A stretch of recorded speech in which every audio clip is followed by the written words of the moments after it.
আসসালামু আলাইকুম। আজকের বাংলা নিউজে আপনাকে জানাচ্ছি স্বাগত। এখন শুনবেন সংবাদ শিরোনাম। আমাদের সংবাদটি যদি ভালো লাগে লাইক কমেন্ট শেয়ার দিয়ে জানিয়ে দিন আপনার মতামত। লেবাননে ইসরায়েলের ড্রোন হামলা, নিহত 1। রণতরী সহ ডজনখানেক যুদ্ধজাহাজ ও 15,000 সেনা মোতায়েন। ভেনেজুয়েলায় মার্কিন হামলা কি আসন্ন? যুদ্ধবিরতির 1 মাস পরও গাজার সুড়ঙ্গগুলোয় কেন আটকে আছেন হামাস যোদ্ধারা? আবারও আকাশ প্রতিরক্ষা ব্যবস্থা চাইলেন জেলেনস্কি। ভেনেজুয়েলার সঙ্গে আলোচনা শুরু করতে পারে যুক্তরাষ্ট্র, বললেন ট্রাম্প। সৌদি আরবে ট্যাঙ্কারের সঙ্গে সংঘর্ষে বাসে আগুন, 42 ভারতীয় ওমরা যাত্রীর মৃত্যুর শঙ্কা। লেবাননে ইসরায়েলের ড্রোন হামলা, নিহত 1। লেবাননের দক্ষিণাঞ্চলীয় আল মানসুরি এলাকায় একটি গাড়িতে ইসরায়েলি ড্রোন হামলায় একজন নিহত হয়েছেন। স্থানীয় মাধ্যম জানিয়েছে, নিহত ব্যক্তি ওই এলাকার একটি বিদ্যালয়ের প্রধান শিক্ষক বলে ধারণা করা হচ্ছে। হামলার বিষয়ে এখনো কোনো মন্তব্য করেনি ইসরায়েল। রবিবার স্থানীয় সময় এই তথ্য জানিয়েছে শাফাক নিউজ।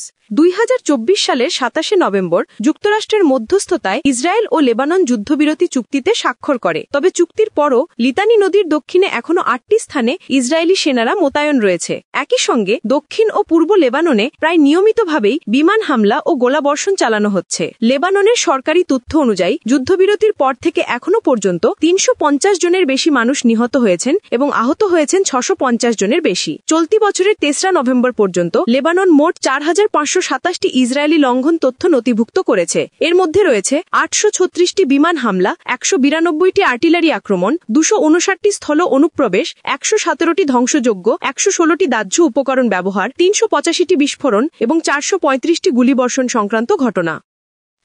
রণতরী সহ ডজনখানেক যুদ্ধজাহাজ ও 15,000 সেনা মোতায়েন। ভেনেজুয়েলায় মার্কিন হামলা কি আসন্ন?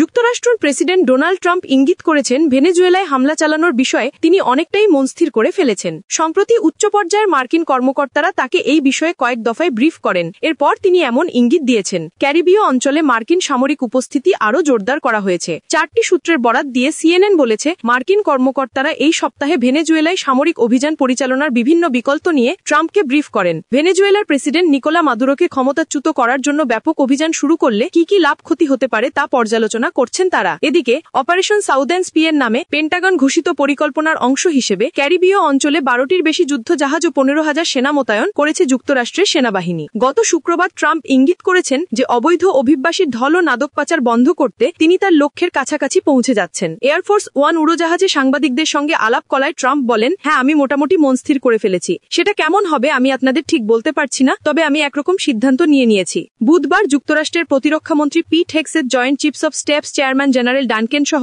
মার্কিন কর্মকর্তারা ছোট একটি দলকে ট্রাম্পকে ব্রিফ করেন। এরপর বৃহস্পতিবার সিচুয়েশন রুমে বড় পরিসরে জাতীয় নিরাপত্তা দলের সঙ্গে ট্রাম্পের বৈঠক হয়। সেখানে পররাষ্ট্রমন্ত্রী মার্কো রুবিও সহ অন্যান্য টপ পর্যায়ের কর্মকর্তারা উপস্থিত ছিলেন। দুটি বৈঠকেই ট্রাম্প ও তার কর্মকর্তারা সম্ভাব্য টার্গেটগুলি নিয়ে পর্যালোচনা করেন।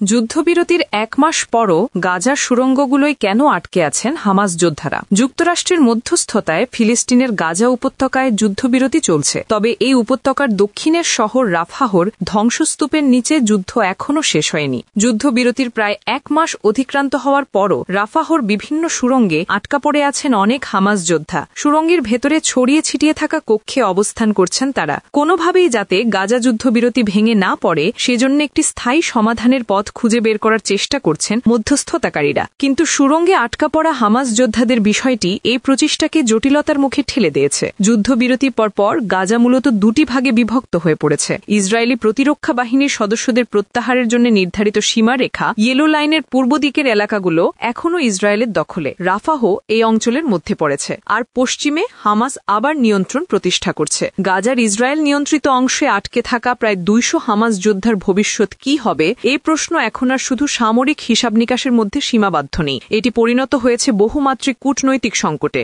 এর স্পষ্ট কোনো সমাধানের পথ খুঁজে পাওয়া কঠিন হয়ে পড়েছে। যুদ্ধবিরতি কার্যকর হওয়ার 1 মাস পরও সুড়ঙ্গের ছোট ছোট কক্ষের সঠিক সংখ্যা বা অবস্থান নির্ধারণ করা যায়নি। এ সময় হামাস যোদ্ধারা ভূগর্ভস্থ সুড়ঙ্গগুলো নিজেদের নিরাপদ ঘাঁটিতে পরিণত করেছেন। ইসরায়েলের প্রধানমন্ত্রী বেনিয়ামিন নেতানিয়াহু স্পষ্ট করে বলেছেন, তিনি সুড়ঙ্গগুলো থেকে হামাস যোদ্ধাদের বের হওয়ার কিংবা হামাস নিয়ন্ত্রিত গাজায় ফিরে যাওয়ার সুযোগ দেবেন না। আবারও আকাশ প্রতিরক্ষা ব্যবস্থা চাইলেন জেলেন্সকি। রাশিয়ার হামলায় কিয়েভে 7 জন নিহত হওয়ার একদিন পর আন্তর্জাতিক মহলের কাছে আবারও আকাশ প্রতিরক্ষা ব্যবস্থার আবেদন জানালেন ইউক্রেনের প্রেসিডেন্ট ভলোদিমির জেলেন্সকি। গত শুক্রবার কিয়েভের কয়েকটি আবাসিক ভবনে ক্ষেপণাস্ত্র হামলা চালায় রাশিয়া। এতে এক মহিলাসহ মোট 7 জন প্রাণ হারিয়েছেন। নিহত ব্যক্তিদের মধ্যে চর্নোবেল পারমাণবিক বিদ্যুৎ কেন্দ্রে 1986 সালের দুর্ঘটনায় নিহত অপারেটর ভিক্টরের স্ত্রী নাতালিয়া খোদিনছোমোকও রয়েছেন। ওই দুর্ঘটনার সময় ইউক্রেন তৎকালীন সোভিয়েত রাশিয়ার অন্তর্ভুক্ত ছিল। তাই প্রায় 40 বছর পর রাশিয়ার কারণে ভিক্টরের স্ত্রীর মৃত্যু হওয়ায় বিশেষভাবে ক্ষোভ প্রকাশ করেছেন জেলেন্সকি। শনিবার দক্ষিণ ইউক্রেনে রাশিয়ার হামলায় অন্তত 4 জন নিহত হওয়ার কথা জানিয়েছে স্থানীয় কর্তৃপক্ষ। প্রায় 4 বছর ধরে ইউক্রেনে এভাবে হামলা চালাচ্ছে রাশিয়া। এই পরিস্থিতিতে আসন্ন শীত মৌসুমকে সামনে রেখে দেশটির জ্বালানি নিরাপত্তা নিয়ে উদ্বেগ বাড়ছে। জেলেন্সকি সামাজিক যোগাযোগ মাধ্যমে লিখেছেন, ইউক্রেনের জীবন বাঁচানোর মতো সাহায্য দরকার। আমাদের আরও বেশি আকাশ প্রতিরক্ষা ব্যবস্থা, আরও বেশি সুরক্ষা এবং অংশীদারদের দৃঢ় অবস্থান প্রয়োজন। শনিবার ইউক্রেন জানিয়েছে তারা মস্কোর কাছে রিয়াজান অঞ্চলে রাশিয়ার একটি তেল শোধনাগারে হামলা চালিয়েছে। শত্রুপক্ষের ক্ষেপণাস্ত্র এবং বোমা হামলার ক্ষমতা কমাতে এই হামলা চালানো হয়েছে বলে দাবি করেছে ইউক্রেনের সেনাবাহিনী। রিয়াজানের গভর্নর পাভেল মালকভ জানিয়েছেন, সারা রাতে ইউক্রেনের 25টি ড্রোন গুলি করে নামানো হয়েছে। ড্রোনের একটি ধ্বংসাবশেষ পড়ে একটি প্রতিষ্ঠানে আগুন লাগলেও হতাহতের ঘটনা ঘটেনি। ভেনেজুয়েলার সঙ্গে আলোচনা শুরু করতে পারে যুক্তরাষ্ট্র, বললেন ট্রাম্প। মার্কিন প্রেসিডেন্ট ডোনাল্ড ট্রাম্প গতকাল রোববার বলেছেন, ভেনেজুয়েলার প্রেসিডেন্ট নিকোলা মাদুরোর সঙ্গে যুক্তরাষ্ট্র আলোচনা শুরু করতে পারে। ক্যারিবীয় সাগরে ব্যাপক মার্কিন সামরিক শক্তি মোতায়েনের মধ্য দিয়ে ওয়াশিংটনের ক্রমবর্ধমান চাপের মুখে থাকা মাদুরো সরকার প্রথমবারের মতো এ ধরনের ইঙ্গিত পেল। ট্রাম্পের এই বক্তব্য অঞ্চল জুড়ে ক্রমাগত বাড়তে থাকা উত্তেজনাপূর্ণ পরিস্থিতি প্রশমনের সম্ভাব্য পথগুলোর একটি হিসেবে বিবেচনা করা হচ্ছে। রোববার ওয়াশিংটনের উদ্দেশ্যে রওনা করার আগে ফ্লোরিডার ওয়েস্ট পাম বিচে সাংবাদিকদের ট্রাম্প বলেন, মাদুরোর সঙ্গে আমাদের কিছু আলোচনা হতে পারে, আর সেটির ফল কি হয় তা দেখা যাবে। তারা কথা বলতে আগ্রহী হবেন। মাদুরোর সঙ্গে সম্ভাব্য আলোচনার বিষয়ে ট্রাম্প বিস্তারিত বলেননি। যুক্তরাষ্ট্রের অভিযোগ, মাদুরো অবৈধ মাদক বাণিজ্যের সঙ্গে সম্পৃক্ত, যদিও মাদুরো বরাবরই অভিযোগ অস্বীকার করে আসছেন। গত সপ্তাহে ট্রাম্প প্রশাসনের জ্যেষ্ঠ কর্মকর্তারা ভেনেজুয়েলাকে লক্ষ্য করে সম্ভাব্য সামরিক অভিযানের বিভিন্ন বিকল্প নিয়ে হোয়াইট হাউসে 3 দফা বৈঠক করেছেন। ভেনেজুয়েলা ভূখণ্ডের ভেতরে স্থল হামলার পরিকল্পনা নিয়েও পর্যালোচনা হয়েছে। নাম প্রকাশ না করার শর্তে কয়েকজন কর্মকর্তা রয়টার্সকে এমন তথ্য দিয়েছেন। গত শুক্রবার ট্রাম্প বলেছেন, ভেনেজুয়েলা প্রশ্নে তিনি অনেকটাই মনস্থির করে ফেলেছেন। সৌদি আরবে ট্যাঙ্কারের সঙ্গে সংঘর্ষে বাসে আগুন, 42 ভারতীয় ওমরাহ যাত্রীর মৃত্যুর শঙ্কা। সৌদি আরবে আজ সোমবার ভোরে মক্কা থেকে মদিনা যাওয়ার পথে ভারতীয় ওমরাহ যাত্রীবাহী একটি বাস ভয়াবহ দুর্ঘটনার কবলে পড়ে।